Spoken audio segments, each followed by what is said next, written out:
Hi നമസ്തേ നമസ്കാരം. ഇന്ന് നമുക്ക് ചൂടിനെ ചെറുത്ത് നിൽക്കാൻ പറ്റുന്ന ഒരു റിഫ്രഷിംഗ് ഡ്രിങ്കുമായിട്ടാണ് അമ്മ എത്തിയിട്ടുള്ളത്. ഒരു കോക്കനട്ട് ലെമണേഡ്. അതെ, നിങ്ങൾ ഇതുവരെ കഴിച്ചിട്ടില്ലാത്ത ഒരു നാരങ്ങ വെള്ളമായിരിക്കും ഇത്, ഉറപ്പ്. വളരെ ഹെൽത്തിയും അതുപോലെ ചൂടുകാലത്ത് വളരെ ആശ്വാസവുമേകുന്ന ഒരു റിഫ്രഷിംഗ് ഡ്രിങ്ക് ആയിരിക്കും അമ്മയുടെ ഈ ഒരു ലെമണേഡ്.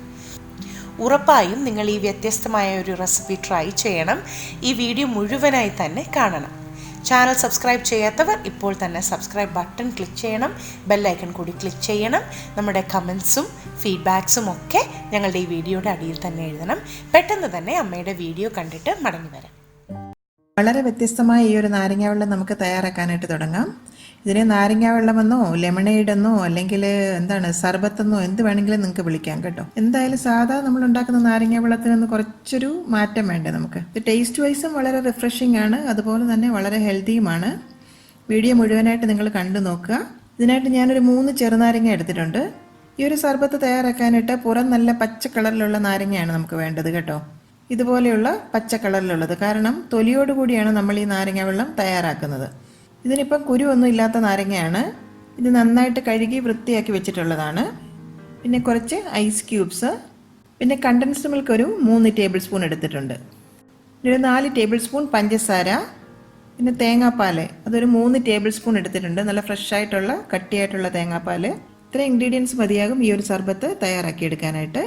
ആദ്യം തന്നെ നമുക്ക് ചെയ്യേണ്ടത് ഈ നാരങ്ങയുടെ 2 സൈഡും ഒന്ന് കട്ട് ചെയ്ത് ഒന്ന് വെഡ്ജസ് ആക്കി നമ്മുടെ മിക്സിയുടെ ജാറിലിട്ട് വെള്ളം ചേർത്തൊന്ന് അടിച്ചെടുക്കണം.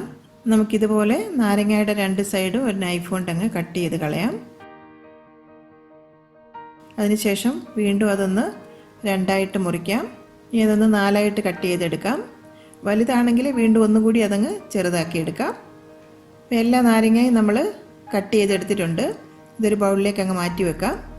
ഇനി ഇതുപോലെ മിക്സിയുടെ ഒരു ജാർ എടുത്തിട്ട് അതിലേക്ക് ഈ നാരങ്ങയുടെ കഷ്ണങ്ങളങ്ങ് ചേർത്ത് കൊടുക്കാം.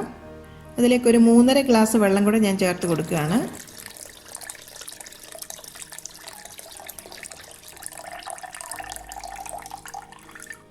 അതായത് ഞാൻ എപ്പോഴും എടുക്കുന്ന 300 ml ഗ്ലാസ്സിൽ 3.5 ഗ്ലാസ് വെള്ളം ചേർത്ത് കൊടുത്തിട്ടുണ്ട്. ഈ ജാർ ഒന്ന് അടച്ചിട്ട് ഒന്ന് നിർത്തി ഒരു 30 സെക്കൻഡ് ഒന്ന് അടിച്ചെടുക്കണം. ആ നാരങ്ങയുടെ കഷ്ണങ്ങളൊക്കെ ഒന്ന് ചെറുതായിട്ട് അരിഞ്ഞ് അതിലെ ജ്യൂസൊക്കെ ഒന്ന് ഇറങ്ങി വരണം. കണ്ടില്ലേ? ഇനി ഇതൊരു സീവിൽ കൂടി ഒന്ന് അരിച്ച് ആ തൊലിയൊക്കെ നമുക്കങ്ങ് മാറ്റിയെടുക്കാം. ഇതുപോലെ തൊലിയോടുകൂടിയാണ് നമ്മൾ അടിച്ചെടുത്തിട്ടുള്ളത്. അപ്പോൾ ഈ ഒരു കളർ നമുക്ക് കിട്ടണമെന്നുണ്ടെങ്കിൽ നമ്മളെപ്പോഴും ഈ പച്ച നാരങ്ങ തന്നെ നോക്കി എടുക്കണം. അതുകൊണ്ടാണ് ഞാൻ പറഞ്ഞത് പച്ച കളറുള്ള നാരങ്ങ തന്നെ നോക്കി എടുക്കണമെന്ന്. ഇങ്ങനെ ഈ തൊലിയും കൂടെ ചേർത്തിട്ട് നമ്മൾ അടിച്ചെടുക്കുന്നത് കൊണ്ട് ഇത് വളരെ ഹെൽത്തിയാണ് കേട്ടോ. നാരങ്ങയുടെ തൊലിയുടെ ഗുണങ്ങൾ ഒത്തിരിയാണല്ലോ ഇപ്പം. നാരങ്ങയുടെ ഫ്ലഷിനെക്കാട്ടി ഗുണം കൂടുതൽ നാരങ്ങയുടെ തൊലിയിലാണെന്നാണല്ലോ ഇപ്പോൾ പറയുന്നത്. അപ്പം നാരങ്ങയുടെ എല്ലാ ഫ്ലേവറും ഇപ്പോൾ ആ ജ്യൂസിലേക്ക് അങ്ങ് ഇറങ്ങിയിട്ടുണ്ട്. ഇനി നമുക്ക് ഈ തൊലി അങ്ങ് മാറ്റി വെക്കാം. വീണ്ടും ഈ ജ്യൂസ് മിക്സിയുടെ അതേ ജാറിലേക്കൊന്ന് തിരിച്ചൊഴിച്ചു കൊടുക്കാം.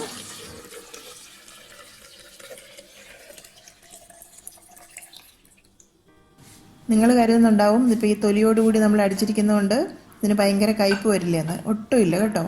ഒരു ചെറിയൊരു കയ്പ്പ് രസം പോലെ ഉണ്ടാവും. ഒത്തിരി നേരം നമ്മൾ അടിക്കുന്നില്ലല്ലോ മിക്സിയുടെ ജാറിൽ. ഒരു 30 സെക്കൻഡ് കൂടുതൽ ഒട്ടും അടിക്കരുത്. ജസ്റ്റ് അതൊന്ന് ക്രഷായി വന്നാൽ മതി. ചെറിയൊരു കയ്പ്പെന്ന് പറയുന്നത് ഈ ഒരു സർബത്തിന് നല്ലൊരു റിഫ്രഷിങ് ടേസ്റ്റ് തരും. നിങ്ങളൊന്ന് ട്രൈ ചെയ്ത് നോക്കുമ്പോൾ നിങ്ങൾക്ക് മനസ്സിലാകും. ഇനി അതിലേക്ക് ഒരു 4-5 ഐസ് ക്യൂബ്സ് കൂടി നമുക്ക് ചേർത്ത് കൊടുക്കാം. ഗൾഫിൽ ഇപ്പോൾ ഉള്ള ഈ ഒരു ചൂടിനൊക്കെ പറ്റിയ ഒരു ഡ്രിങ്കാണിത് കേട്ടോ. പഞ്ചസാര കൂടി അതിലേക്ക് അങ്ങ് ചേർത്ത് കൊടുക്കാം. എടുത്ത് വെച്ചിരിക്കുന്ന തേങ്ങാപ്പാൽ കൂടി നമുക്കങ്ങ് ചേർക്കാം. നല്ല ഫ്രഷ് ആയിട്ടുള്ള തേങ്ങാപ്പാൽ നോക്കി എടുക്കാൻ ശ്രദ്ധിക്കണം. കണ്ടൻസ്ഡ് മിൽക്ക് നമുക്കങ്ങ് ചേർക്കാം. ഇതിപ്പോൾ ഒരു കറക്റ്റ് മധുരമാണ് ഇതിന് കേട്ടോ. മധുരത്തിൻ്റെ അളവ് നിങ്ങൾക്ക് വേണമെങ്കിൽ കുറച്ച് കുറയ്ക്കേണ്ടവർക്ക് കുറച്ച് കൊടുക്കാം. പക്ഷേ ഇതിപ്പോൾ ആ ഒരു 3 നാരങ്ങയ്ക്ക് കറക്റ്റായിട്ടൊരു മധുരമാണ്. ഇനി ആ ജാർ ഒന്ന് അടച്ചിട്ട് വീണ്ടും ഒന്നുകൂടി ഒരു 30 സെക്കൻഡ് നമുക്ക് ഒന്ന് അടിച്ചെടുക്കാം.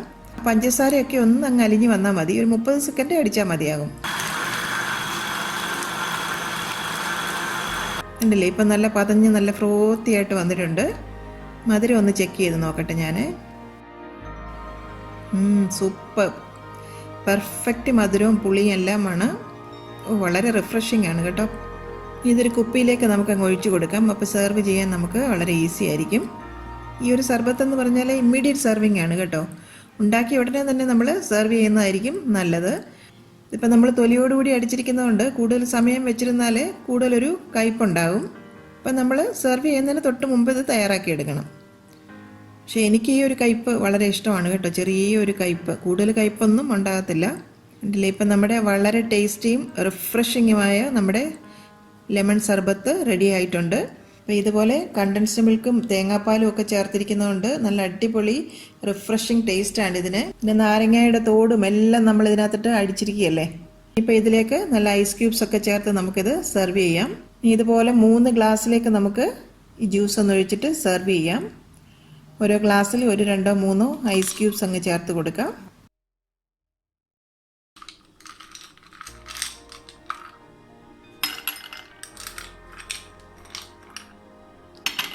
ഗ്ലാസ്സിലേക്ക് ഇതുപോലെ പതുക്കെ അങ്ങ് ഒഴിച്ചു കൊടുക്കാം. ആ തോട് ചേർത്ത് നമ്മൾ അടിച്ചിരിക്കുന്നതുകൊണ്ടാണ് ഇതുപോലെ ഒരു ചെറിയൊരു ലൈറ്റ് ഗ്രീൻ കളർ നമുക്കിതിന് കിട്ടുന്നത്. ഇത് പച്ച നാരങ്ങ എടുത്തെങ്കിൽ മാത്രമേ നമുക്കത് ഇതുപോലെ കിട്ടുകയുള്ളൂ.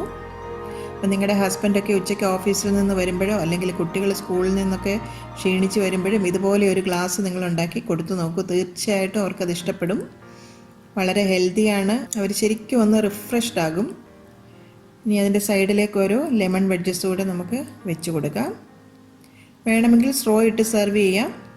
അതൊക്കെ നിങ്ങളുടെ ഇഷ്ടം അനുസരിച്ച് ചെയ്തോളുക. അപ്പോൾ ഉറപ്പായിട്ടും നിങ്ങൾ ഈ ഒരു സ്പെഷ്യൽ സർബത്ത് തയ്യാറാക്കി ഈ ഒരു ചൂട് കാലത്ത് നിങ്ങളൊന്ന് റിഫ്രഷ്ഡ് ആകണം. തയ്യാറാക്കി നോക്കി നിങ്ങളുടെ ഫീഡ്ബാക്കൊക്കെ ഞങ്ങളെ അറിയിക്കണം. നിങ്ങളുടെ ഫീഡ്ബാക്കും കമൻസും ഒക്കെ അറിയാനായിട്ട് ഞങ്ങൾ കാത്തിരിക്കും.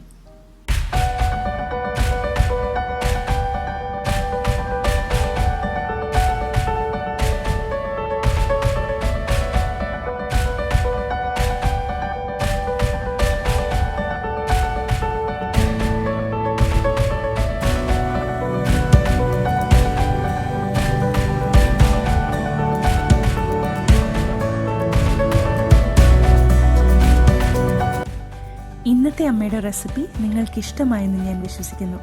നിങ്ങൾ ഓരോരുത്തരും ഇമെയിൽ വഴിയും മെസ്സേജായും ഫീഡ്ബാക്കായും ഞങ്ങൾക്ക് തരുന്ന സപ്പോർട്ട് തന്നെയാണ് ഞങ്ങൾക്കുള്ള പ്രചോദനവും. തുടർന്നും നിങ്ങളുടെ സപ്പോർട്ട് പ്രതീക്ഷിക്കുന്നു. അമ്മയും ഞാനും മറ്റൊരു വിഭവമായി ഉടൻ തന്നെ എത്തും. അതുവരേക്കും നന്ദി. Good bye.